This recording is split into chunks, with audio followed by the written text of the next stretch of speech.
Bonjour à toutes et bienvenue dans un nouvel épisode de J'écoute mon cycle. Aujourd'hui, nous allons explorer un sujet qui touche de nombreuses femmes, le syndrome prémenstruel et ses signes avant-coureurs. Qu'est-ce que c'est ? Le syndrome prémenstruel, aussi appelé SPM, regroupe un ensemble de symptômes physiques, émotionnels et comportementaux qui apparaissent dans les jours précédant les règles. Quels sont les signes physiques du SPM ? Certaines femmes peuvent ressentir des douleurs ou de l'inconfort, comme des crampes abdominales, une sensibilité ou un gonflement des seins, des maux de tête ou encore des douleurs articulaires ou musculaires. D'autres vont ressentir un changement au niveau corporel, des ballonnements, une rétention d'eau, une prise de poids transitoire ou même l'apparition d'acné peuvent être fréquents.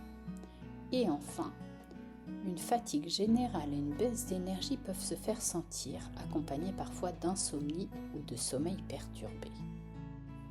Les signes émotionnels et comportementaux du SPM sont tout aussi importants à prendre en compte. On peut noter des changements d'humeur, comme de l'irritabilité, des sautes d'humeur, de l'anxiété ou une légère dépression. On peut également noter des troubles cognitifs. Une diminution de la concentration ou une sensation de confusion mentale sont alors possibles, et également des changements d'appétit. Certaines femmes remarquent des fringales, notamment pour des aliments sucrés ou salés, selon la période du cycle. Comment reconnaître le syndrome prémenstruel ? Pour l'identifier, il est essentiel de noter que ces symptômes, premièrement, apparaissent de manière cyclique avant les règles, deuxièmement, s'améliore généralement avec le début des menstruations et troisièmement, il se répète pendant au moins 3 cycles consécutifs. Si vous observez ces répétitions, cela peut être un indicateur que vous souffrez effectivement du syndrome prémenstruel. Mais comment le gérer ?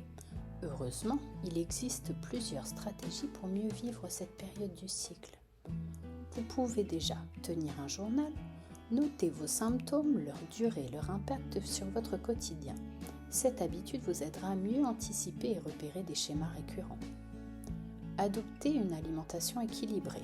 Privilégiez les fruits, légumes et protéines et réduisez la consommation de sel, de sucre et de caféine.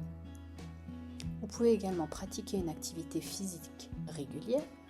L'exercice physique favorise la production d'endorphines, ce qui peut soulager les symptômes. Et enfin, essayez de réduire le stress. La méditation, le yoga ou des techniques de relaxation peuvent être très bénéfiques. Cela vous aidera également à assurer un sommeil de qualité.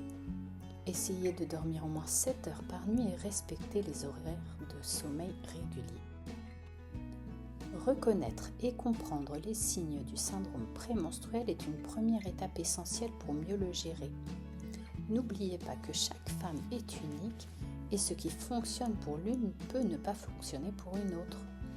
Si vos symptômes sont sévères ou perturbent significativement votre vie quotidienne, n'hésitez pas à consulter un professionnel de santé.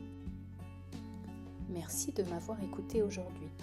Dans notre prochain épisode, nous ferons un voyage à travers le temps. D'ici là, prenez soin de vous et restez à l'écoute de votre corps. À bientôt!